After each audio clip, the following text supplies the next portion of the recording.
Hyderabad LB స్టేడియంలో Olympic run ముగింపు కార్యక్రమాన్ని నిర్వహించారు. ఈ కార్యక్రమంలో మంత్రులు తలసాని శ్రీనివాస్ యాదవ్, శ్రీనివాస్ గౌడ్ పాల్గొన్నారు. క్రీడారంగం అభివృద్ధికి సీఎం కేసీఆర్ ఎంతగానో కృషి చేశారని తెలిపారు. తెలంగాణ రాష్ట్రం ఏర్పడిన తరువాత ప్రభుత్వం అన్ని జిల్లాల్లో క్రీడా మైదానాలను ఏర్పాటు చేసిందన్నారు. జాతీయ, అంతర్జాతీయ క్రీడాకారులను తెలంగాణ రాష్ట్రం తగిన విధంగా గౌరవిస్తోందని తెలియజేశారు. డొనేషన్స్ ఈ విధంగా కలెక్ట్ చేస్తున్నాం. అంతర్జాతీయ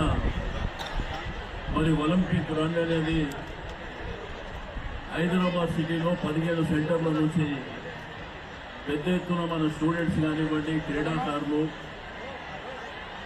మీకు నేషనల్, ఇంటర్నేషనల్, ప్రపంచ స్థాయిలో మరో అర్జున్ అవార్డీస్ కానివ్వండి, అదేవిధంగా సీనియర్ సిటిజన్స్ కానివ్వండి, వివిధ స్పోర్ట్స్లో పార్టిసిపేట్ చేసినటువంటి సీనియర్స్కు, క్రీడాకారులకు, వారికి సహకరించినటువంటి స్కూల్ ఎడ్యుకేషన్ యాజమాన్యం ప్రతి ఒక్కరికి పేరు పేరున అభినందనలు తెలియజేస్తూ, క్రీడ అనేది ఈరోజు మీకు అందరికీ తెలుసు, మానసిక ఉల్లాసం కోసం మన ఒక ఆరోగ్యాన్ని కూడా రెగ్యులర్గా మనం అనేకమైనటువంటి వాకింగ్ కానీ ఎక్సర్సైజ్ చేస్తాం.